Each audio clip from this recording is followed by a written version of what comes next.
Bonjour et bienvenue dans notre nouveau tuto dédié aujourd'hui à Classroom. Dans ce nouveau tuto, on va se positionner comme professeur et on va voir comment poster un devoir pour nos élèves. Donc, dans notre Classroom, on se rend sur notre classe et on va aller à Travaux et devoirs. Donc, on va créer un nouveau devoir. Donc, on va mettre un titre, on va mettre devoir numéro 1. On peut mettre les instructions, c'est facultatif, donc répondre aux questions. Donc, maintenant, je veux joindre à ce devoir un document que les élèves devront me rendre. Donc, je vais cliquer sur Ajouter. Donc, pour ça, il y a plusieurs façons de faire. Il y a 3 façons de faire, donc je vais vous les montrer. La première façon, c'est que moi, j'ai créé un devoir au format Word, donc je vous le montre. Donc là, c'est le format Word, donc j'ai créé un devoir numéro 1, j'ai fait des questions, un tableau que les élèves devront remplir. On va se rendre à Ajouter et on va choisir Fichier. Donc, on est sur Importer, on va faire Browse et on va se rendre au dossier et on va choisir Devoir. Donc, Google va importer le devoir, donc c'est un format Word, donc .docx. Donc, ce devoir va être publié pour les élèves. Donc, je peux choisir ici pour toute la classe ou bien pour des élèves bien spécifiques. Je peux mettre le nombre de points. Par exemple, je peux mettre sur 20 points. Je peux choisir une date limite, donc avec la date et l'heure. Et je peux créer un thème si j'ai plusieurs thèmes ou bien plusieurs chapitres sur lesquels je veux questionner mes élèves.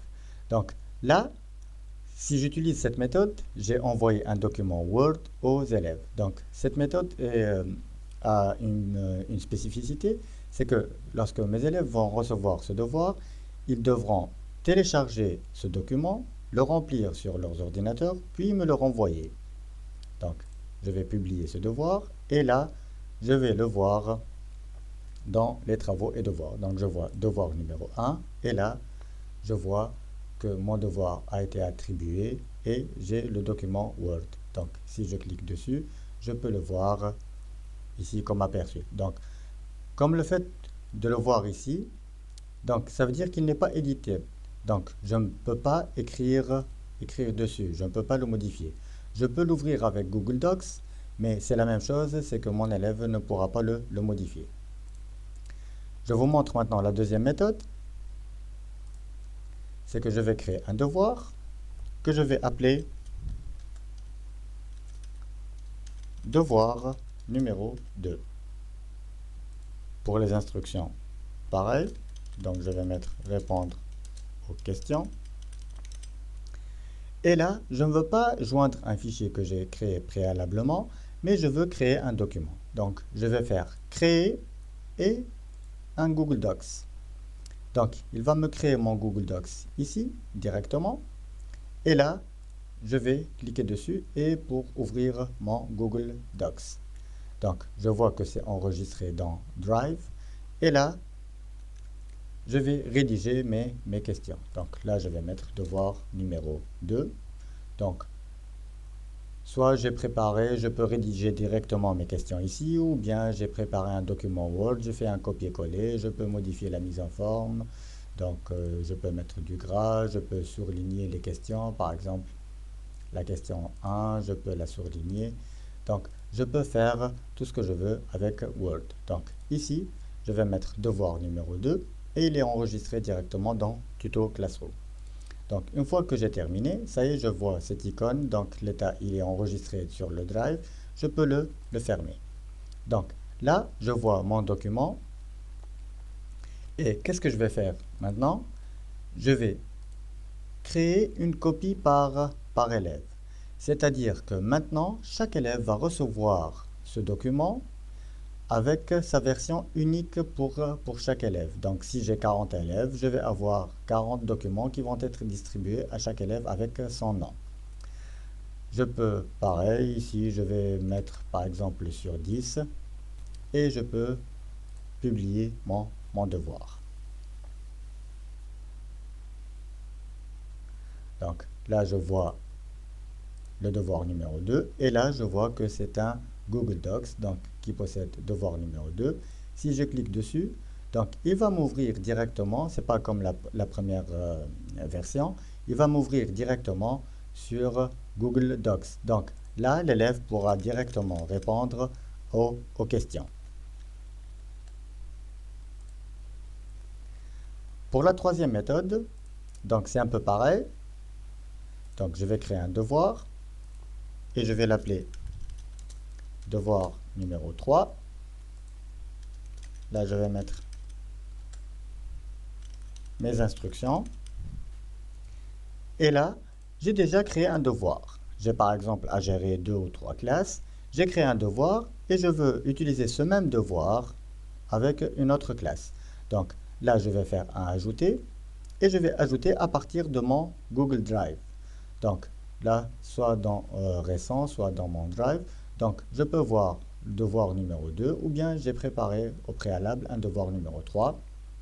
Donc je le sélectionne, un élément sélectionné et je vais l'insérer. Donc là, je vois un Google Docs, donc devoir numéro 3. Pareil, je vais faire une copie par élève. Je vais ajouter aussi un fichier.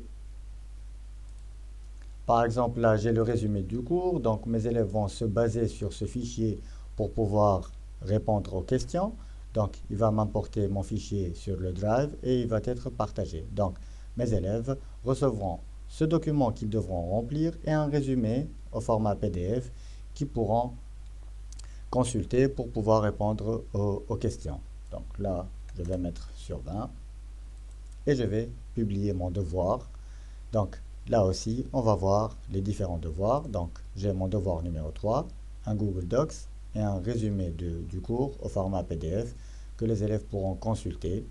Et là, pareil que pour le devoir numéro 2, donc ça va s'ouvrir directement dans Google Docs et les élèves pourront y répondre.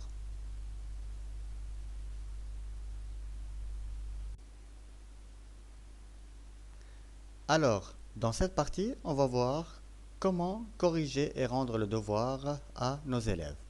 Donc, je vais me rendre à travaux et devoirs et je vais voir par exemple le devoir numéro 1 et je vois que j'ai un devoir qui a été remis.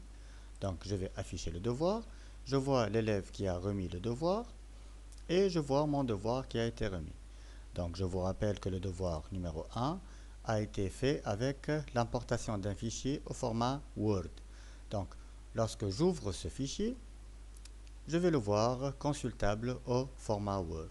Donc là, je ne peux pas faire grand chose. Je peux le télécharger si je veux le corriger, mais généralement, c'est pour corriger ou bien pour lire les réponses des élèves. Donc, une fois que ça y est, j'ai corrigé, j'ai évalué mon élève, je peux lui donner la note. Par exemple, là, je vais lui attribuer un 15. Je peux ajouter un commentaire. Bon travail. Et je vais le publier. Je vois que mon devoir n'a pas été rendu.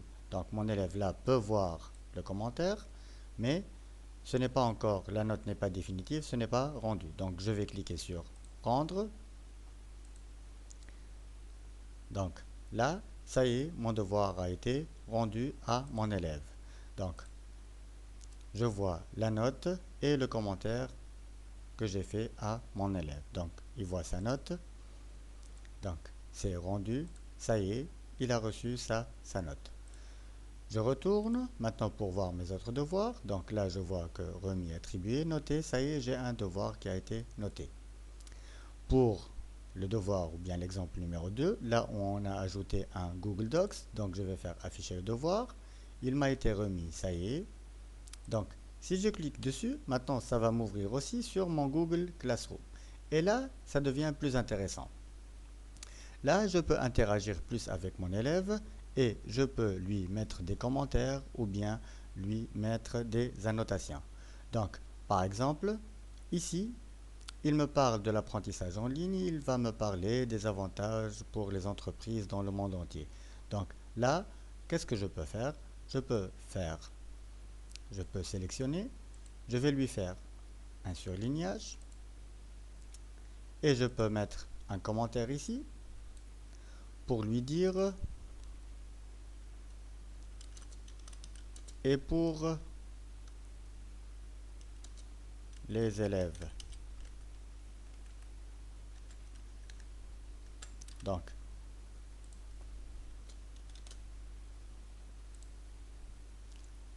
donc ça y est, j'ai fait un commentaire. Là, mon élève pourra voir ce commentaire. Donc, il a répondu à aux différentes questions. Il n'a pas répondu à la question numéro 3. Je peux lui mettre un commentaire. Là, toujours, c'est un commentaire privé. Donc, c'est mon élève uniquement qui va voir ce commentaire. Et je lui mets, vous n'avez pas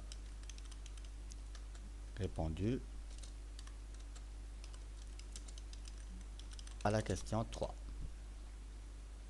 Je vais publier.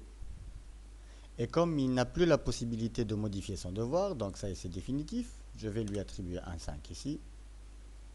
Et je vais rendre ce devoir. Donc, ça y est, j'ai rendu le devoir.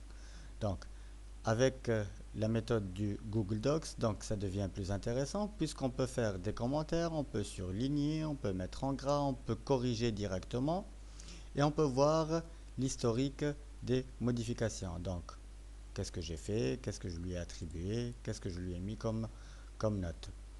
Donc là, j'ai terminé. Je vois la note 5 sur 10 et c'est noté. Donc pareil pour le devoir numéro 3. Donc je vais afficher le devoir, remis. Là, c'est la même chose. J'ai mon devoir qui est format Google Classroom ou bien Google Docs. Donc là, je vois mon devoir, je vois les réponses de mon élève. Donc là, il a répondu à la question 3, mais il n'a pas répondu à la question 2. Je peux proposer quelque chose, je peux proposer une réponse, je peux corriger, je peux modifier. Donc, je peux faire tout ce que je veux. C'est comme si j'avais mon ordinateur ou bien un Word devant moi. Donc, par exemple, tout ceci, je vais le mettre en rouge pour mettre une remarque ou bien ce que vous voulez. Je peux attribuer la note. Par exemple, là, je vais mettre un 6,5. Donc là, on utilise la virgule, donc 16,5. Et là, je vais rendre le devoir. Donc, ça y est, c'est rendu. Donc, mon devoir est noté. Et je peux voir les instructions, qu'est-ce que j'ai envoyé. Je retourne à mon classroom, mes travaux et devoirs. Donc, je peux voir directement ici qu'est-ce que j'ai comme devoir, qu'est-ce que j'ai noté, qu'est-ce qui a été remis, ce qui a été attribué, s'il me reste encore des devoirs à corriger. J'espère que ça vous a aidé à utiliser Classroom, surtout pour envoyer et noter et évaluer vos élèves. Merci.